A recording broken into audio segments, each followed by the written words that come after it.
It's Joel. The Quora. podcast. Bzz. Hello, everybody. I'm Alex. And I'm Alex. And this is our podcast, Joel. Welcome to episode 143 of Joel the Podcast, everybody. As always, we're excited to have you here. And I wanted to start everyone off by start off by letting everyone know that Nathan does not owe me $1. However, Alex does owe me $1, and I'm sure we'll get to that very soon. But for now, what's the? I guess do we just go straight to the Sports Minute? We got to go straight to the Sports Minute. I've hyped it up too much. Sports Minutes at this point. Sports Minutes. Yeah. So LeBron James is a 76er. I never thought I would ever say that in my life. really never thought that this would ever happen. Yeah. I can't emphasize enough how, this is totally shocking to me. Yeah. I guess I will say it's not like it came out of nowhere. But I would say from the point where I was a few months ago when we made this bet, at that time, I thought there's literally a 0.1 or something % chance that anything like this would ever happen. Yeah. It's just such a crazy thing to happen. So, anyway, yeah. I owe Nathan $1, and I can only hope to recover that $1 by the Phillies winning the World Series. Not looking great right now. Yeah, we've had one crazy long shot hit, so I shouldn't be getting too cocky.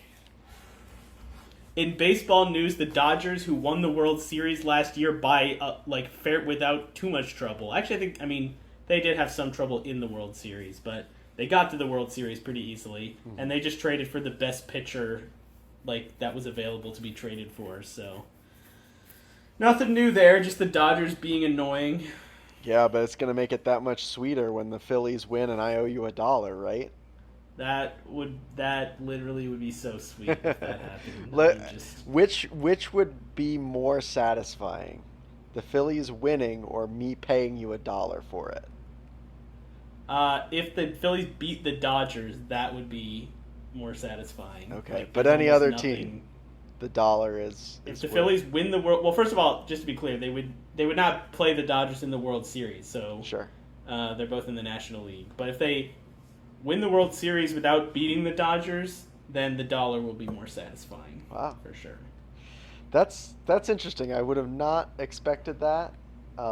Just to be clear, this is just satisfying. I'll be way more excited about the Phillies winning the World Series. All right. Way more happy about that. Just from a satisfying perspective, though, the $1 would be satisfying just because, I want to bet. Yeah, the Phillies win won't really be satisfying unless they beat the Dodgers. That's really what it boils down to, I feel like. Maybe if they beat, the Braves or something in the playoffs again. Yeah. Or the Mets. Well, the Mets are not going to make the playoffs, so that's a joke.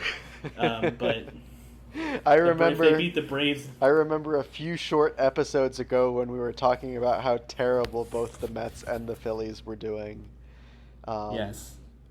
The Phillies recovered. The Mets have not recovered. Yeah, here we are. They traded away some of their good players at the trade deadline. Let's see what their record is. It's something bad. 47-66. They have a top 5 payroll. Just to say that again at their expense. They have the second worst record in the National League. Wow. All right. Let us. Any other sports to talk about?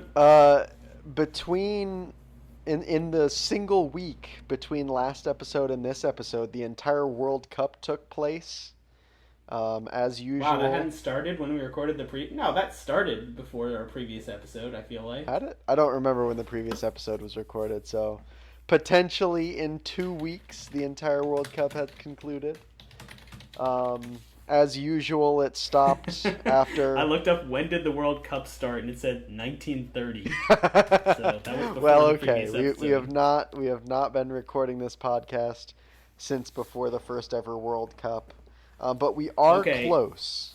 I'll say that. so turns out it wasn't even that close. The World Cup started on June 11th, Okay. and our previous episode was recorded on July 13th. So Wait, really? yeah, We recorded an episode. I guess we. Yeah. Okay. I suppose it's been 2 weeks then that the World Cup was going on, and to finally. because actually I specifically remember, sorry, that we pushed one of our Is this a recording bit? dates Are you because doing a of bit? a World Cup match. No, we literally did.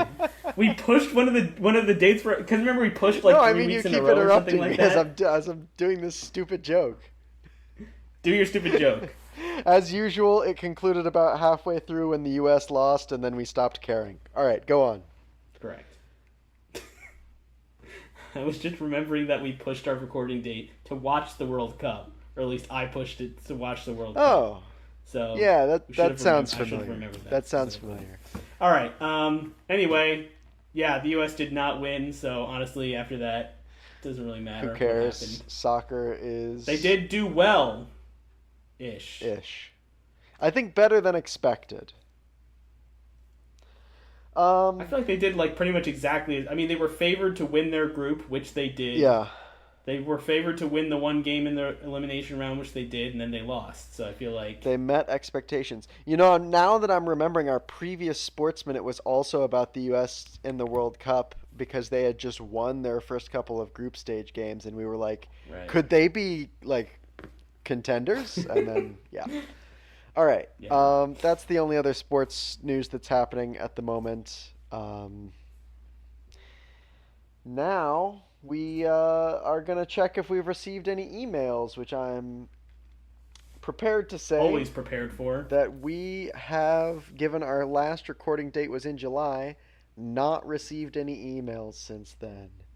So That's upsetting. go ahead and fire up your email machines, listeners, because we are looking for some new ones to talk about. It's possible that you've forgotten how to email us, and if that's the case, I am happy to remind you that to send us an email, you simply need to go to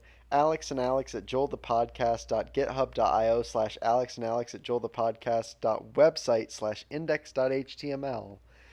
And if you can find on that page the secret link, you will be able to email us.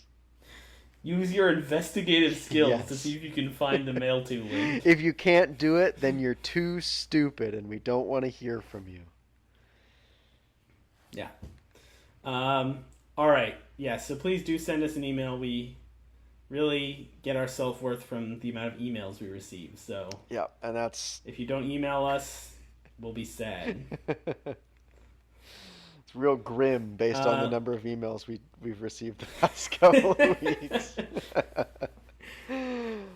Well, it's based on the total number of emails we've ever received. Yeah. So actually, it can't go down. It can only go up. Ah, that's a good point. And also, the total number of emails Yeah. we've received is actually pretty high, I think. Relative to what?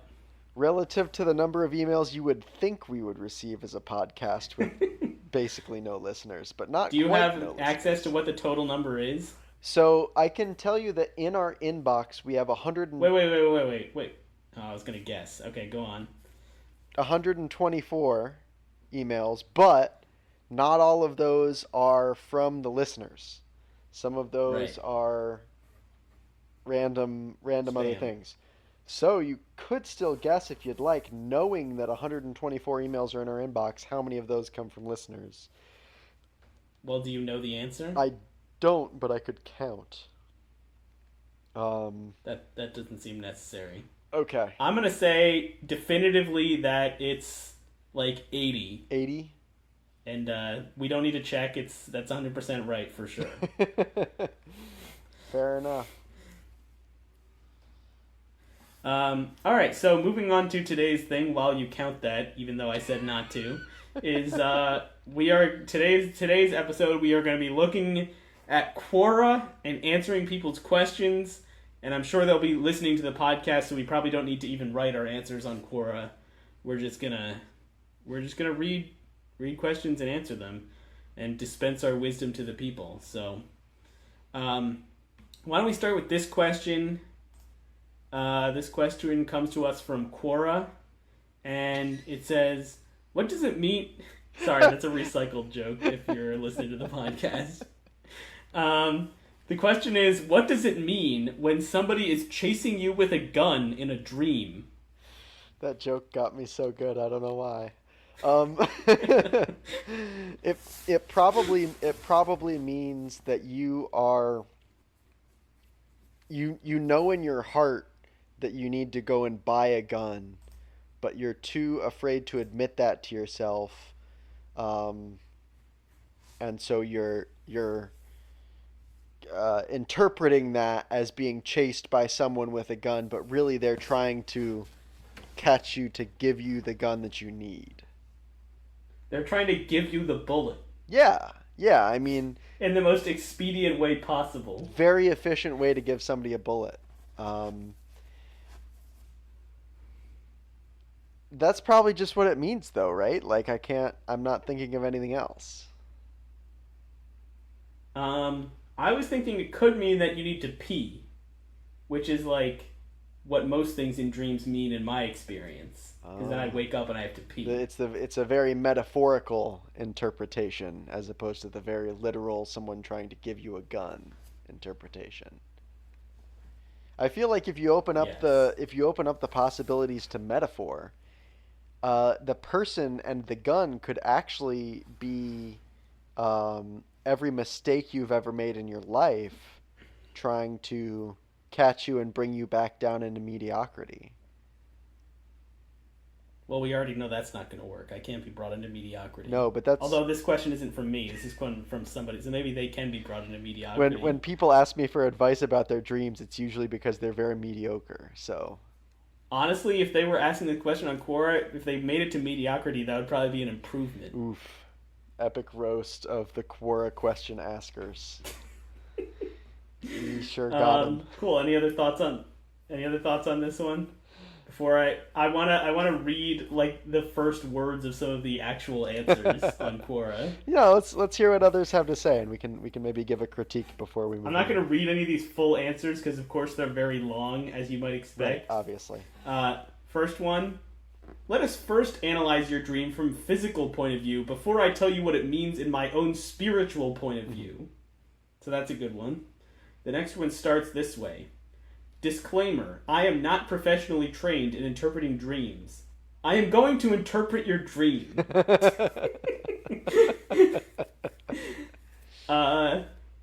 Third answer starts, you simply need to understand the logical symbolism in your dreams. Easy. That's true. If you I think those are understood the the only logical answers. symbolism, you would understand the logical symbolism. So, those are some of the answers on Quora. They're the beginnings of some of the answers. Great. That does make me think though. I feel like we've analyzed this potentially from a like meaning a couple of different areas of meaning, but I'm curious what the first question answer are meant by like physical interpretation. Are they talking about just like the electrical signals in the brain or something? Like what is What? No, they're asking what it means, like a meaning. no, but the first one you read was like I'm going to tell you about the physical answer before I tell you about my own spiritual interpretation.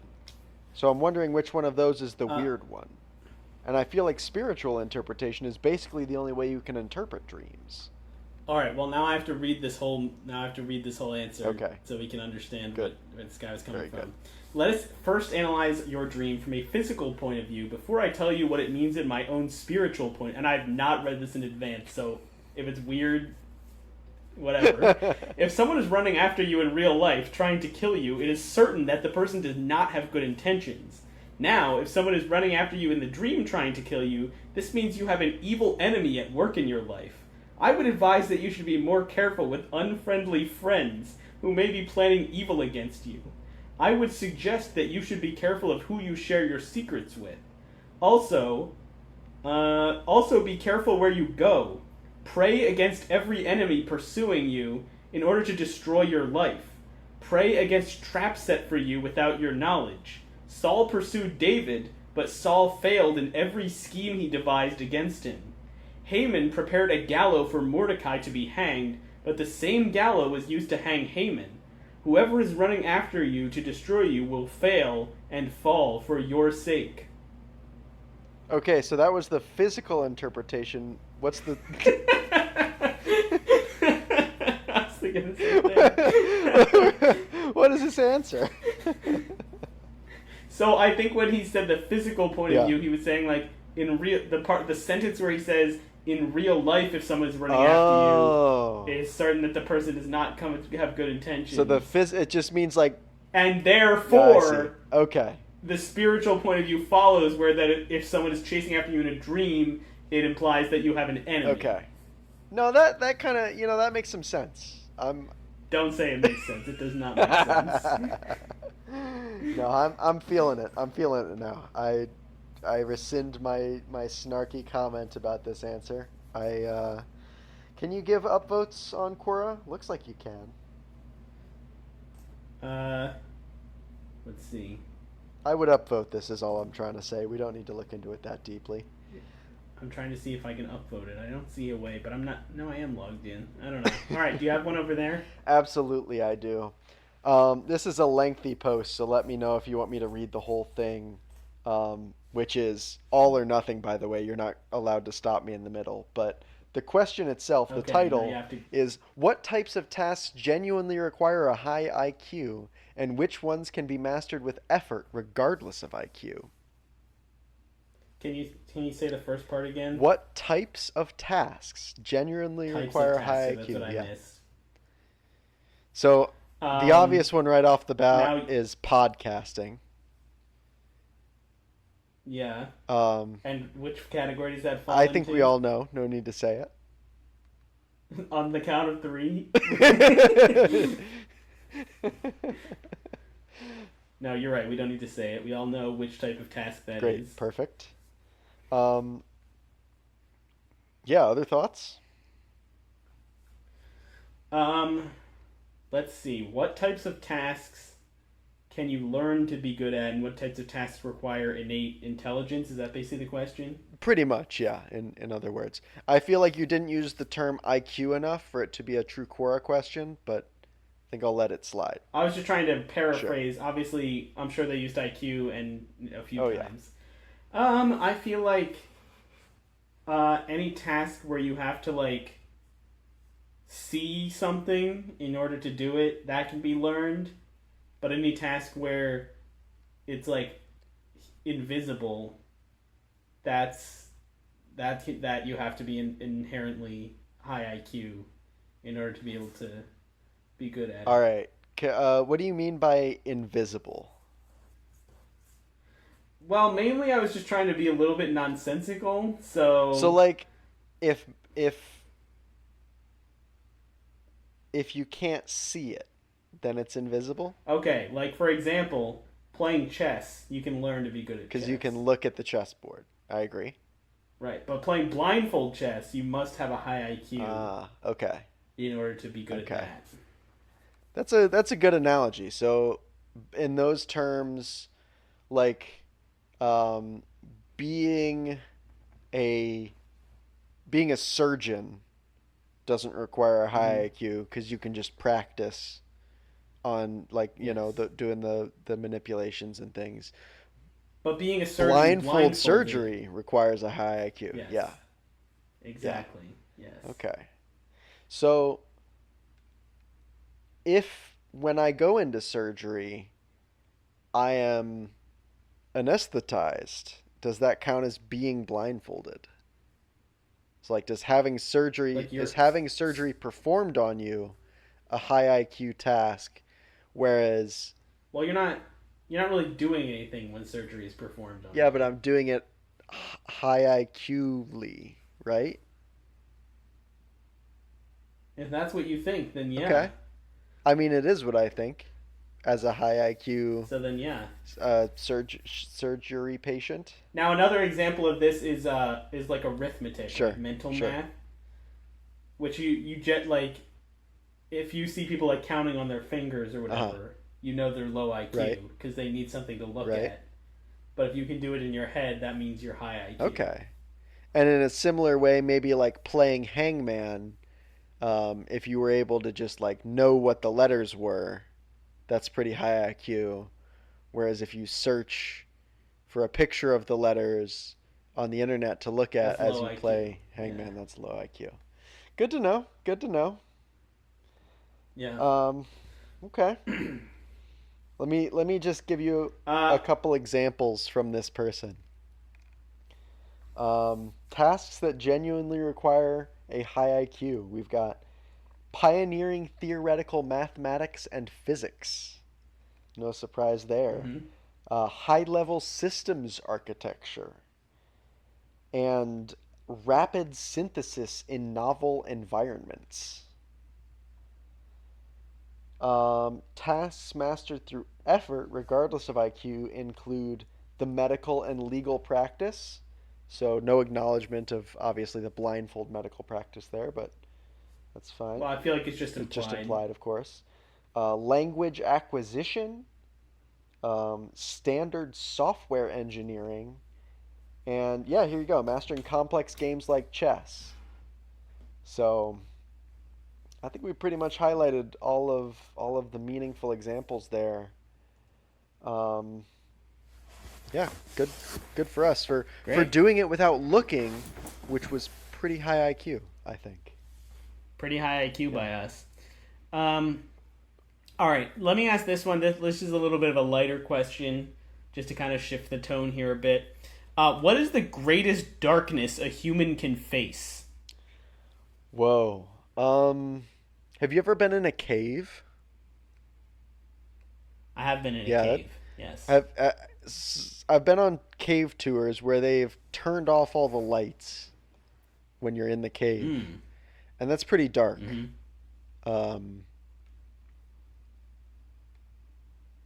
Other than that, So when I was younger, my siblings and I, if we had to like go somewhere in the uh-huh. car, excuse me, if my mom was like being slow getting ready or whatever, sometimes we would go out into the car, which is in the garage, but we would leave the lights off, um, and we call it dark time. Ah, And we would get in the car, and then like it would be so dark that like you literally couldn't see your hand in front of your face, and that was really cool to us. This is 100% a true story, wait. and that was like fun for us. We would just like go into the car and it'd be I don't dark. I don't know if I'm understanding this. Do you mean like you would just while the car is parked go out and sit in the car and it would be dark in there? Yes, in the garage with the garage door closed. Yeah. Oh.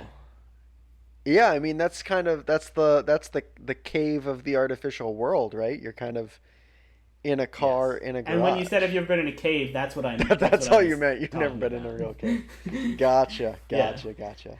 Yeah. No, that's a good I have a similar story in that there was a in my parents' house there was a bathroom which as many bathrooms don't did not have any windows. That was what a poorly constructed sentence. Um, so you could go into the bathroom and shut the door, and as long as it was like reasonably dark outside, so that no light kind of like shone through around the cracks of the door, it would be basically perfectly dark in there, and you could Hmm. uh, use the bathroom without any light coming in or not. You could just be in there sometimes. Sit in the tub in your clothes in the dark. Um, so those are up there for sure. Any other contenders really? Nighttime. Nighttime's pretty dark. It is, I will say, well, not quite nighttime here because there is still a little bit of sunset color left in the sky. So, how? It is definitely nighttime, which is so weird because it's almost like 10 p.m. here. Like definitely dark Yeah, I here. mean it's almost 9 here and it's still not quite dark, which is odd in its own way. But just wait, it's August now. Give it a month or two and we'll be getting dark at 5:30, 4, 4:30. That's not the order of those numbers. Um, yeah, I think we nailed that one. Any other thoughts? Yeah, I think we covered it. You got another Yeah, question? I do. This is a quick one. What is the hangman paradox? What is the hangman Yeah, paradox? I've never. Okay, I've never yeah. heard of it, but I'm gonna make a Okay. guess, and we'll see how close I am. Unless, or do you know what the hangman paradox is? So there's a little bit of the comment underneath the title here, and I think I've heard of this before based on the snippet I see. So here's what I think Yeah. it is. So there's a Uh huh. hangman, and I'm thinking of like the actual person, a hangman who hangs people, not like Of the course. game. And if he hangs himself, that's a paradox because he'll die, so he can't hang Yeah. himself. But also, then he doesn't die, so he can hang himself. So it's like a infinite, Mhm. like, Mhm. logical paradox. Is that right? Yeah, entirely correct. No Great. notes, Okay. and no further fact checking. Got another question? Great. Yep. If breaking the sound barrier causes a sonic boom, what would breaking the light speed barrier do?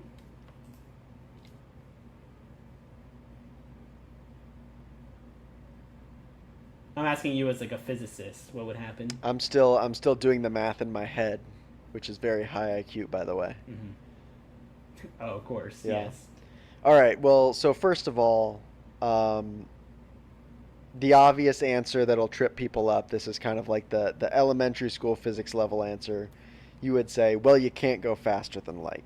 So then this question is just Mm-hmm. nonsense, right? Um, Kind of the next level up is you would try and use some of the concepts of established physics to deduce what would happen because, of course, it is possible because everything's possible.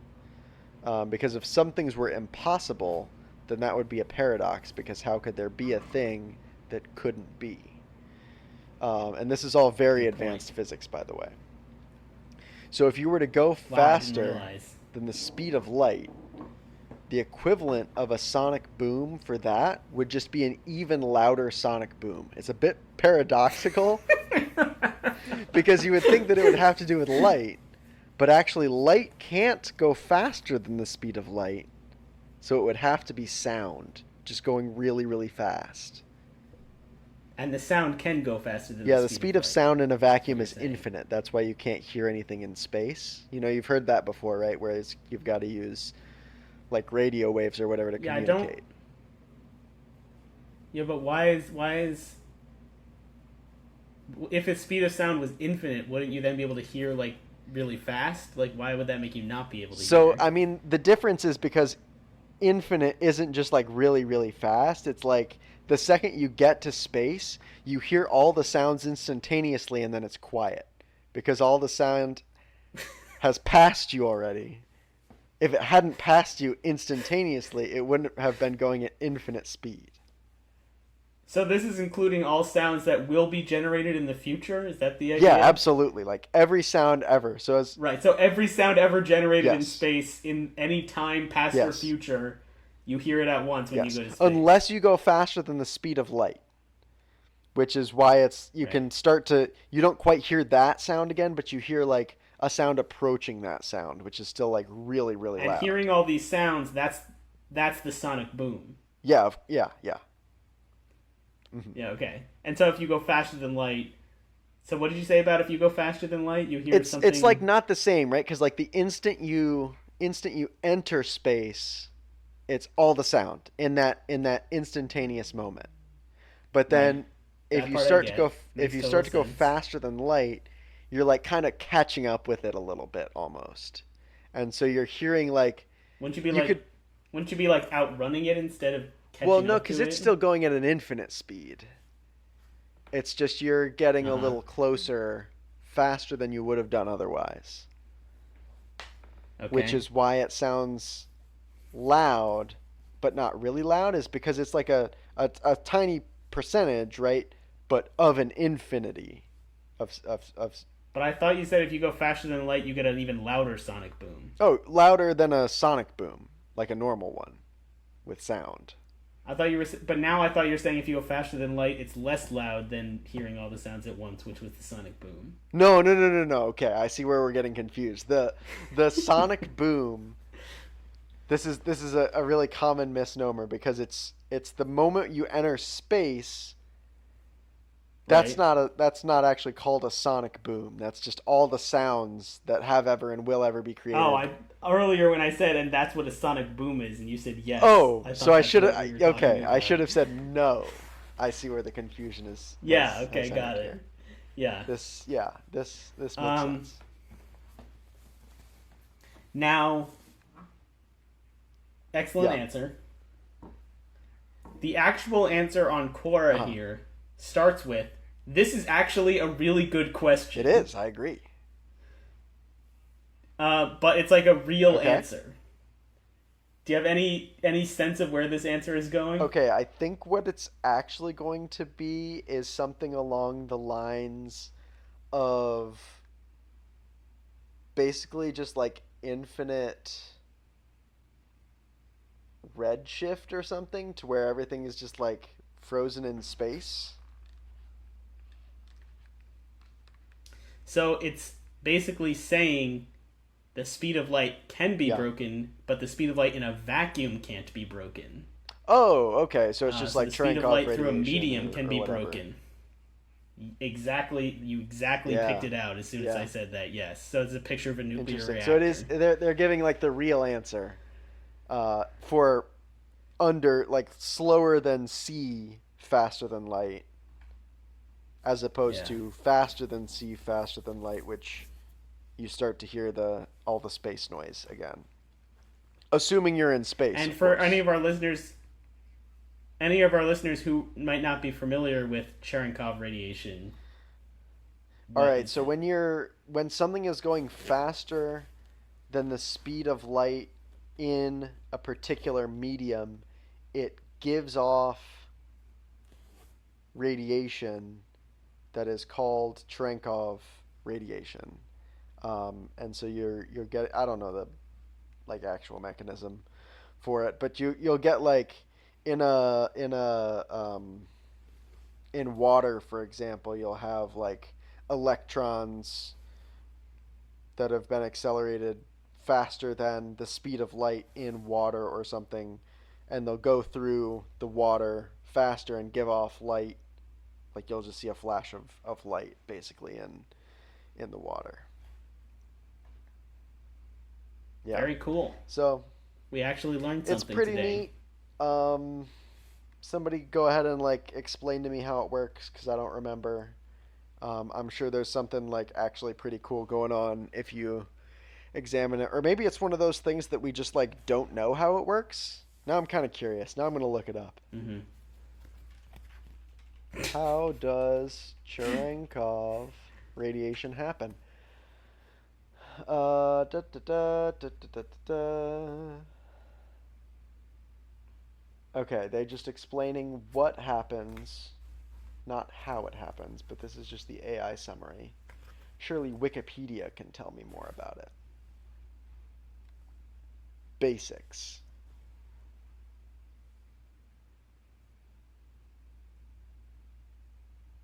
No, okay. There's too many words here. Um, okay. We'll learn about that later. You have any? You have another I question? sure do. What makes swimming in the deep ocean feel so different compared to swimming near the shore? And I got to tell you, there's a picture that accompanies this of a bunch of people. This might be they're swimming in presumably the deep ocean next to what I think might be an aircraft carrier, based on the look of it, and Mm-hmm. it is deeply unsettling to me for some reason. Why is it unsettling? Because there's just so much water and the boat is so big and there's just a bunch of people hanging out there. And that's not where the people are supposed to Right. be. So I think I think that's just wrong. I think it's simply wrong to be in the deep ocean and not be on a boat. In fact, it's probably just wrong to be in the deep ocean. I don't think you should do that. Right. Are you saying just like morally wrong, or like what do you mean by Yeah, wrong? I think it is a moral judgment. I think that's correct. I think it is like you are doing something immoral to be out in the ocean whether or not you're in a boat, but especially if you're not in a boat. All right. Well, you heard it here first. Any U.S. Marines out there? Anyone in a submarine? You guys are bad people. That's our I mean, I feel like conclusion. submarines may be a little bit different, but I can't explain that Really, I either. feel like that's like the opposite. Like that's even Even more where worse. people shouldn't be. So, Well, as I was explaining this, I kind of thought about people flying in an airplane over the ocean, which if anything would be worse, but to me just seems fine. So I don't this may be a very difficult ethical code to justify, but there it is. There you have it, and I plan to live by that. all right. Well, let's take a step back from the Sure. ethics for a minute and analyze why it Why feels is it different? different. That's a good question. Yeah. So, here's Yeah. my guess, and you can tell me whether you feel like this resonates with your experience Mhm. or not. So we all know that our bodies have a magnetic attraction to the ground, right? That's why when we jump, we come Yep. back to the ground. And when we jump off a Yep. cliff, we fall. Um, when you are in the water, like water conducts electricity, so that really disrupts that magnetic attraction, right? That's why we can float on Right, water. right. Yep. And when you're near the shore, that magnetic pull is still roughly the same as Mhm. strong as when you're standing on the land. But when you're in deep water, there's a lot of water between you and the earth. So like that magnetic attraction is like very small. You probably can't even feel it anymore. Um, that's why I think it feels different. Am I right in thinking then that if you were out in the middle of the ocean and you kind of like dipped underwater for a second and then propelled yourself upwards as high as you can that you could just float away with sufficient speed? You could just float Yeah. away. That's an interesting point. I mean, I feel like no, and the reason is that you also have magnetic attraction to the water. Oh, it's just less than that of the ground. I guess that's true. Otherwise, when you were swimming, you would just skip off the top of the water. You'd go to Yeah, like, do your swim stroke and just push off the surface of the water and lift yourself out. Yeah. right. Like Yes. Yeah. Jesus. So was he simply not magnetic? Is that the Well, he clearly was magnetic because he didn't just fly around was he an everywhere. electromagnet? He could just like turn it off? Maybe that may be it. Wow. Maybe he had some kind of special property that demagnetized the water. Yeah, no, there's another possibility is that he was um, like equal and opposite reactioning just those patches of water beneath his feet. Sure. Exactly. Whatever that I means. For sure, he kind of was made doing that. that up, you know. It sounds very Well, I'm yeah. sure it's right. That sounds right. I mean, I feel in my gut that that's right, and I mean, I'm not like a physics expert, but this is Right, physics right. advice, so it Yeah. must be true. Great. Okay. I think we've done that question justice. Great. Let's go to the next question, which is how can people accept that they aren't younger anymore? Hmm. I struggle with this a lot, actually. And by the way, this has over 100 answers. Well, I haven't even been looking at some of these. Now I'm curious. So, I think the thing about being younger is it's just better in every way. There's no metric by which aging to any extent whatsoever, and this is a complete absolute fact. There's no way in which aging is beneficial. So the younger you Mm-hmm. are, Of course. in an absolute sense, the better. The The better you better are you are. Yeah. as a person morally. In fact, I would go so far as to say Right. if you were an infant in the middle of the ocean, that's basically that's like net neutral. Yeah. Ends justify the means and all Oh, that. for sure.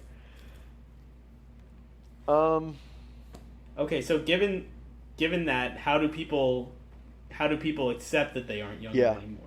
Because the fact of the matter is, you don't get you younger. You only only get get older. older. Just it's all downhill from the Yeah. moment you're born.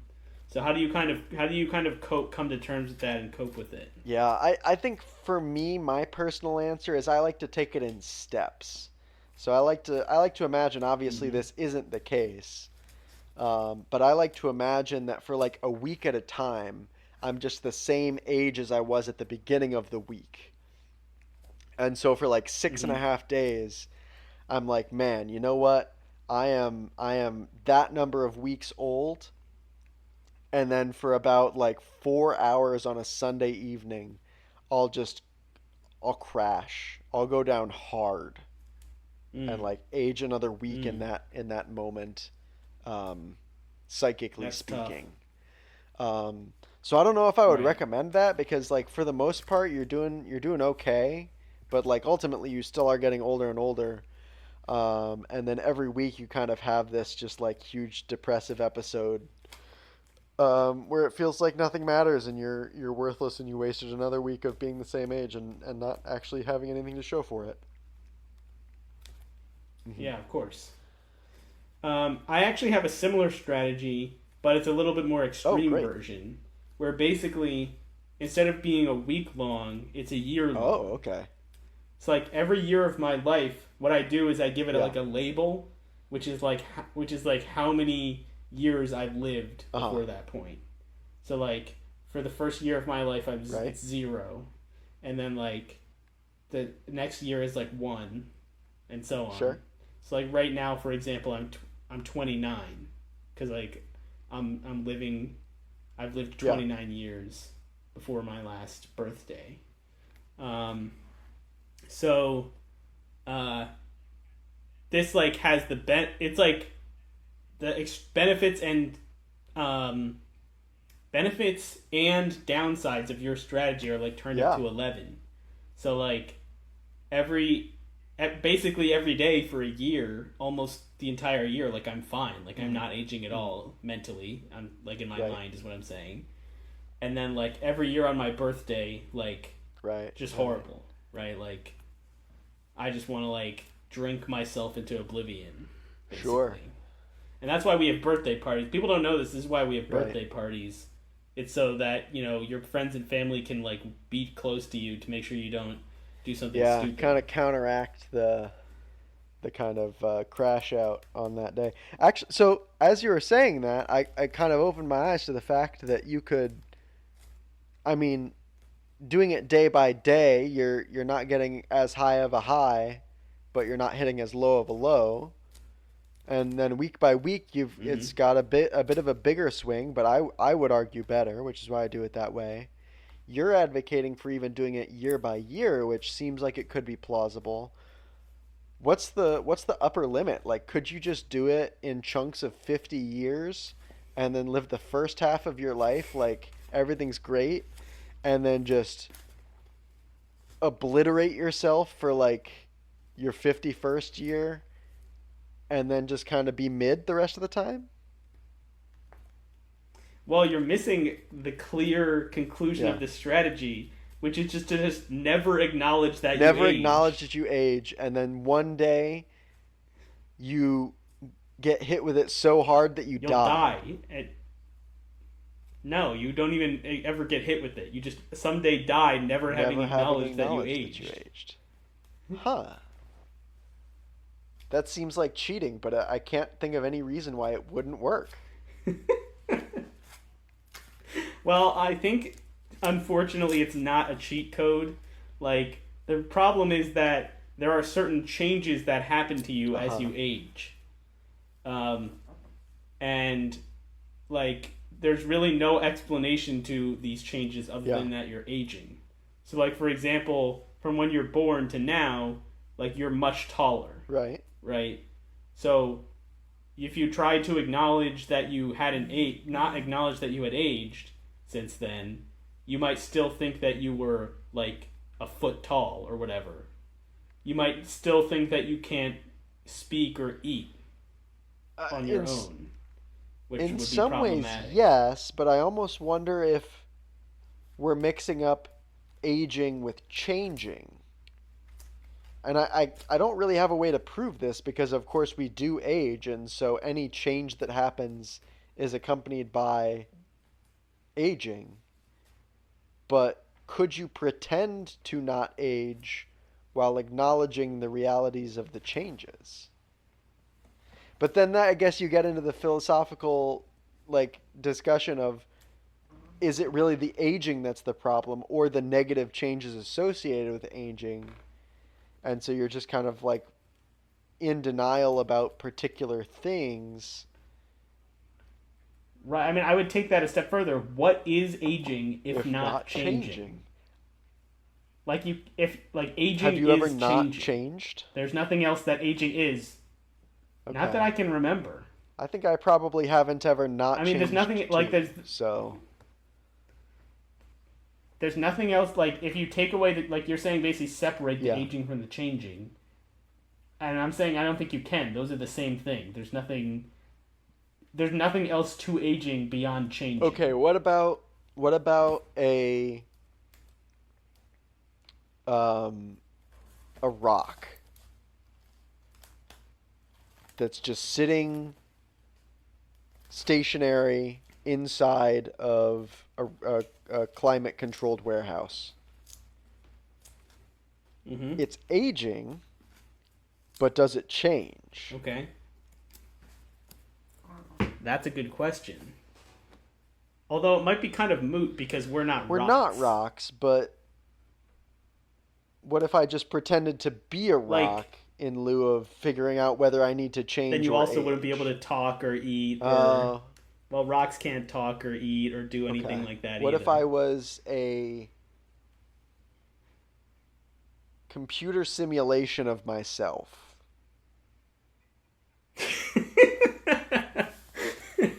Okay, go on. That's the whole thing. What if that? Well, if you were a computer Yeah. simulation of yourself, you would still age and change because you would be simulating your real self, which is aging and changing. Huh. What if I was a computer simulation of myself, but As a rock.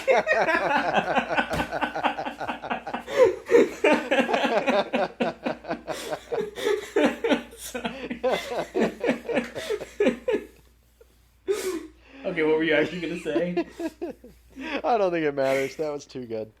I think we're done. Okay, let's go to the Next next question. question. If you were to grab a bottle of Jack Daniels and go back in time to the 1800s as a bartender and replace their whiskey with shots from the Jack Daniels from today, what would their reaction be, or would they even notice?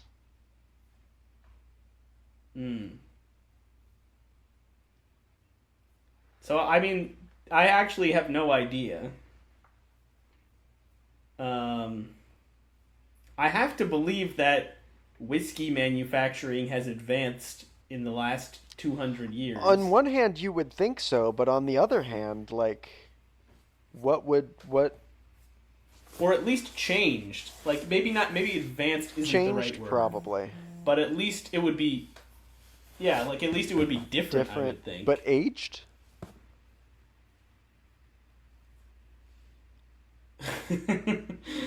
I mean, it Has has aged. Clearly, the process for making whiskey has gotten older. So, in that case, I think they would probably think that it was different, right? They must. Because Jack Well, I don't know Yeah. that it's changed. Like I'm speculating. Like I feel Yeah. like it must have changed, but it's possible that it hasn't, or that the way that it has changed hasn't affected the taste that much. That's also possible. Yeah, that is possible. I would imagine that the types of things that people like haven't significantly changed. There's probably been some change in like preferences and tastes, but to some extent aren't the types of flavors that humans like kind of a physiological thing and not necessarily like there is kind of a an objective like this, well, there isn't, right? This tastes good, this tastes bad, but on average there would be, I guess is my point. Well, there's no. I mean, there is, there are things that are like generally regarded as tasting Right. good and bad. Um, so there is some objective nature to it, even if it's not entirely objective. I mean, here's my actual guess. This is my real actual guess, just based on like an educated guess. Yeah. I have no idea if it's true.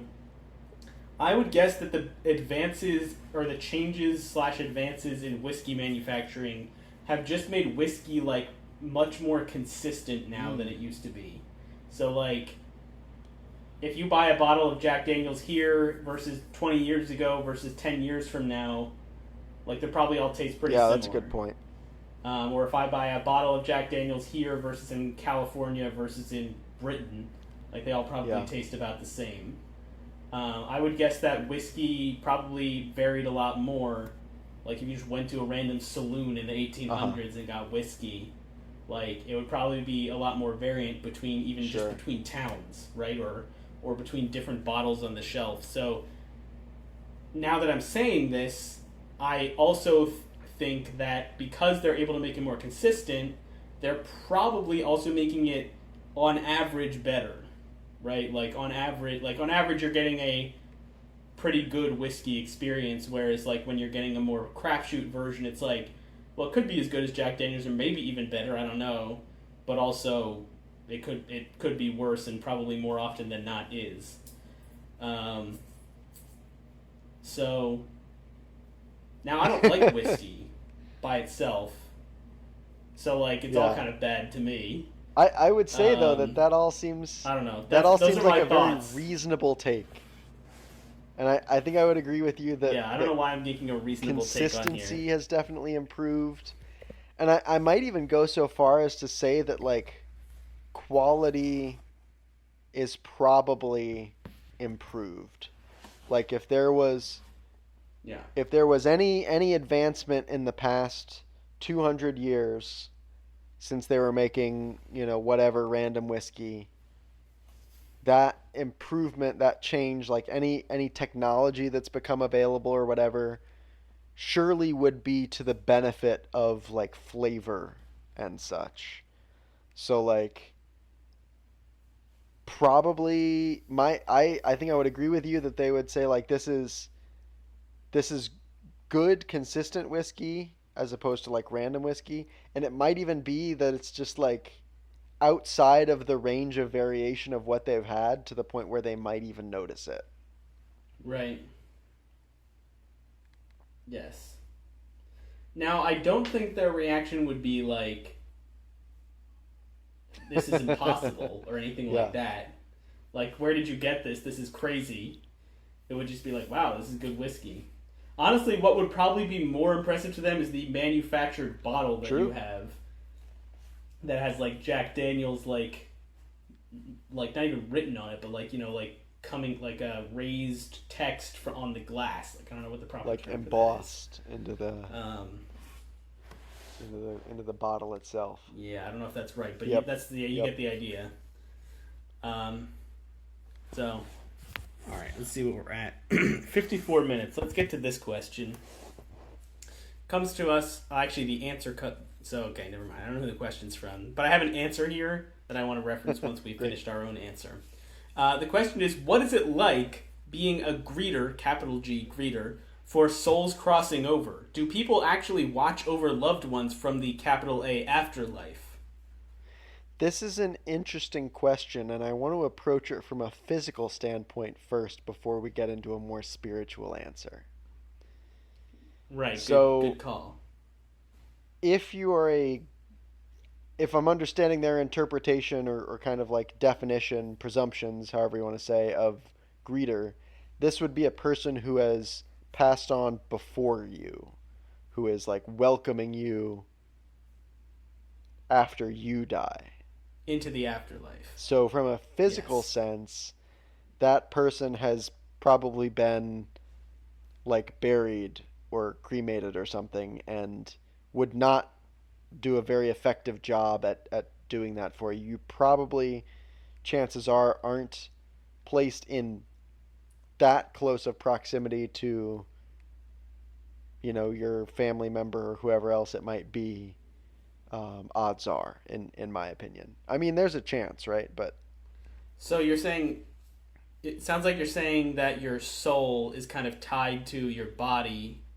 So when you die, your soul kind of is where your well, I'm body just was. Is saying that what you're purely from saying? the physical. Before we start getting into any spiritual interpretations, purely from the physical standpoint, I think the person who has died before you would do a poor job because they're a corpse somewhere else.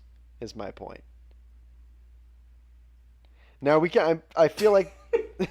I can't. I can't even respond. I don't know how to respond to that. It's like such a like, dumb thing to say. Like, let's look at this question about the afterlife from a physical point of view. So, from a physical point of view, there's no afterlife. So, first of all, dumb question. Yeah, I mean, you know what? All right, question over. Now let's look at the spiritual Fair enough. aspect That's of it. and that's where the intrigue lies, doesn't it? So, yeah. What do you think? What are your initial thoughts here? Well, I've never been a greeter for Souls Crossing Over Same. since I'm a living person. So what's it like? I can only speculate. I bet it's like pretty cool because it's like, hey, here's this loved one. Although maybe you get assigned some rando that you don't know, in which case it's probably kind of boring. I would guess like, hey, rando, welcome to the afterlife. And in fact, what are the odds that you get assigned to like a person you actually know? So like, probably odds are it's really boring. Actually, I wonder why anyone even does it. Maybe they need to build up their afterlife. They get like afterlife So there are money for some doing there it. are some people, and you Um, might relate to this more than I do, really. But there are some people who just like enjoy talking to or meeting others. And so they might find some yes. uh, interest or fulfillment in meeting someone new, and not only that, but being kind of like a an initial guide to them in an experience that is new to them, but experience to you. And so that might be you might do it because you kind of like that. Now, I don't necessarily relate to that, but it's possible. It's a possibility. Well, now that you say that, I actually feel like you're 100% right because I am an extrovert and I like, meeting new people, and that does sound kind of cool actually. So, what's it like? Pretty fun is the answer. If you're an extrovert, at least. Right. Okay, so the second part of the question is: do people actually watch over loved ones from the afterlife? Which is interesting. Second part of this question because it's not actually related to the first Right. one. Like, the answer is, of course, yes. You get watched on TV every second by your loved Mhm. ones, or they can like tune to different people. Yeah. So, but like, if you have enough dead loved ones, you're probably being watched every second. Right. So, think about that when you're, pooping or whatever. I don't know. You've probably got some real weird relatives who are just flipping through the channels looking for that. It's the like I was Specifically. the opposite. I was thinking like, yeah, when you sit down to poop, they're like, I'm Oh going somewhere no. else. But you're like, no, they're like, who's pooping now? I want to find them. All I'm saying is if there's an afterlife, that better be a part of You can watch people poop. it. Only the living. Don't be weird. um, cool. Anything else to say on this? Um, yeah, I think it's entirely likely is the answer to both of these questions that this is happening. Um, and only want to be a part of the second one because that first sounds little less interesting to me. Yeah. Now I wanted to read the answer given on Quora. I don't know if I want to read the whole thing because it's long, but I just want to give you maybe the first paragraph just to give you a sense of it. This answer is from Irina Nola, who's a hypnotherapist, past life regression therapist at New Orleans Hypnosis. Great. So that's this person's credentials. They say this. A greeter, capital G throughout for greeter. A greeter is not a permanent spirit job. Any soul can be a greeter for its dying loved ones. A greeter is a soul who helps a soul of a dying person to get out of the body and cross over into 5D, the first level of the afterlife. Many dying people report seeing dead friends and relatives around them, waiting for them to die, to take them home into capital SR spiritual reality. Advanced souls do not need greeters, as they died many times in their past lives and know the way. A capital SG spirit guide or a capital AM ascended master can also act as a greeter, but usually these are family members, friends, or lovers who died before you. It can even be a pet or a horse or an elephant, a familiar animal who can take you into the afterlife. For a shaman, it would be their spirit animal. That's the first paragraph. Do you want to hear it any more, or that's like you feel like that's I feel like that sums good. it up, unless there's some real heavy hitters Yeah. in the next sections. That I mean, you know what? Fair enough. They sound a little more qualified than I am to answer this question. There aren't obviously we're as qualified as anybody to answer all of these questions, but they certainly know the terminology Yeah. and the capitalization to use on particular phrases. I'll give them kudos for that. Of course, of course. Are you an ascended master? I think my rating would have to be a little bit higher, but I've got enough norms. Yeah. Got it. Hmm. All right, so we're over an hour here. Why don't we do one more question? So hit us with a good final question. Great. This one I think we can take a little bit more of a serious look at as we as we close this out. We've dealt with some pretty serious topics throughout the podcast, but I just want to step back and take a moment to really examine this one. Is there a niche that Five Guys successfully fills, or does it struggle to compete with McDonald's and local burger spots? That's a great question, because I feel like there's really nothing that's quite like Five Guys, is my opinion. Yeah, it's a weird kind of in between of this is every burger I've ever eaten and there's nothing like this anywhere else. Well, okay, just from the burger itself, Yeah, I don't feel like it's that unique. I mean, it's a right, burger. right. If you go to like an Applebee's, you'll get a similar burger. When's the last Unless, time you I don't went know. to an Applebee's? I haven't been to an Applebee's in like I don't even know the last time I went to an Applebee's. It's 30 probably years? been not quite that long, but like maybe 20. Like I don't remember. I don't have conscious memories of the inside of an Right. Applebee's. I just know that I've been there That's before, right? As a side note, like when you like try to come up with like a big like number and then the other person just like way overshoots it, it's like I've been in Applebee's in probably like what 30 years. Okay, no, like 6 months. I don't know. Like, relax, chill, dude. You ruined my whole thing. To answer your question, the last time that I went to an Applebee's, I mean, it's definitely within the last 5 years. Really? Yeah. Huh. Probably more than 1 year, though. Yeah. Yeah, that's about as accurately as I can pinpoint it. Within the last five years, but 1 to 5 years is the answer. Interesting. You know, I don't want to make any promises, but this does give me the idea to at some point in the future somehow do an Applebee's podcast where we go to an Applebee's and the podcast is just our meal, and So it's like a piece of concept art where we're just recording we as we have a meal at Applebee's. before this podcast, we were discussing a place that we will be going, an undisclosed location that we will be going together. Uh And we could record ourselves going to Applebee's. huh. Now, I don't think we should actually do that because I don't want to go to Applebee's in this place. I agree with you 100%. I feel like the food. But would be... that's a Joel joke. That'd be really funny for us to just like go to Applebee's and just like hit record. Don't tell Shelby. Yeah. Just like Okay, hold and on then a just second. post it.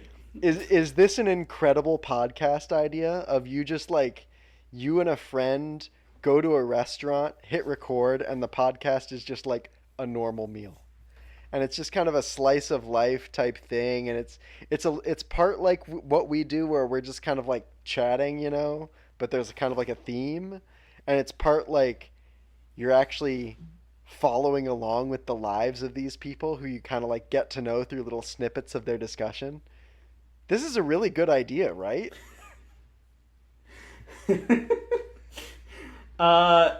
has its own goods and bads. I mean, I will say this. I don't know why I can't think of a good joke response to what you're saying, so I'll just respond in a normal way.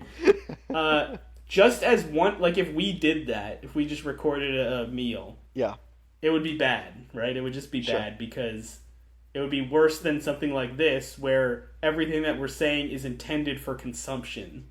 right. Whereas people might not understand everything we say. Most of what we say would not be entertaining. Really. I gotta interrupt you real quick just to say that intended for consumption is absolutely the title of that podcast, by the way.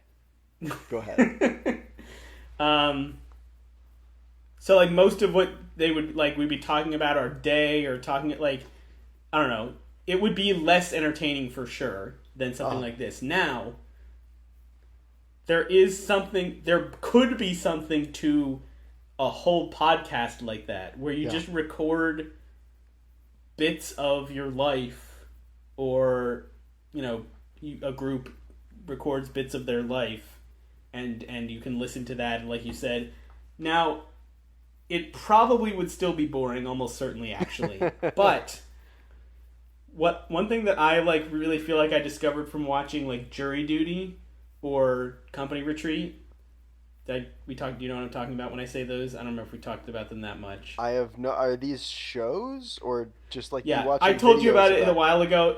Jury Duty is a show where it's like a guy who thinks he's on actual jury duty, and there's a documentary being made about his experience on jury duty. But actually, everyone involved, the judge, the other jurors, everyone involved in the case is an actor. Oh. And okay, we've definitely talked about this, but you already forgot about it. That's fine. Was it recently? I don't remember that at all. Like in the last year, like probably like I watched it probably like I don't know 4 to 6 months ago, something like that. Okay. That's fine then. That's socially acceptable. Yeah, that's socially acceptable. Anyway, what I learned from, and there's a second version called Company Retreat. Sure. What I learned from those shows is that, at least to me, and I think to a lot of people because I think they're popular, there's something really compelling about the fact that it's real. Like that the guy in the show like thinks everything is real and like thinks his relationships with the people are real. Right. And like that's really compelling. So like there is something really compelling about it actually being real that you would get in this like slice of life podcast. So, Yeah. Yeah, it's kind of like the individual moments aren't that interesting, but taken as a whole, you probably can get a lot of like value or intrigue out of it. So, all right, somebody make it happen. I wanna try and listen to this as a podcast. As a last clarification, I actually think a great way to put it is it wouldn't be entertaining. Yeah. But you could like become invested in it or like get enjoyment out of it. But yeah, it wouldn't be entertaining. Sure. Okay, yeah. Sure. Yeah, I think that's fair, and I think like if your only goal is to be entertaining, that's probably not it. But there is a lot of value outside of just entertainment. Um, and this podcast, I think, would fit into that or has the potential to fit into that niche. Yeah. Okay. Well, I think that concludes this episode. Oh, just as a Let us. last thought, I think the amount of fries that Five Guys gives you really does set them apart. In my Oh, we were mind. talking about Five Guys. Should we answer that question? Well, I mean, we really did, right? But oh, well, We just talked I think about the we didn't, quality of 'cause their then you burger mentioned being like and Applebee's. we went off the And then rails we talked about immediately. Applebee's, and then we talked about a slight. So we didn't really answer the question. No, we didn't. Okay, so Um, the fries is the big thing for me. I feel like the answer to the question is there's no natural niche Yeah. for a Five Guys like restaurant. Like, if there were no Five Guys in existence, people wouldn't be like craving something in that niche. Sure. I feel like most of what they offer is provided by other places in some form or another. But like I said, they are a kind of a unique place, and because they do exist, I think some people have come to like them as above other things because they're unique. So I guess they kind of carve out their own niche in a sense. Yeah, it's not like a necessary niche, but it is a niche. You don't. There's not like McDonald's. There's like Burger King and Wendy's that are basically the same thing, right? But like, what's the same as Five Guys? I don't know. Yes. Nothing. All right, there you go. There you have it. Thanks for listening, everybody. Come talk to us next week. Send us an email with what you thought, whether you liked this episode, whether you like Quora. And other than that, we will see you next time. I'm Alex. I'm Alex. And this has been Joel.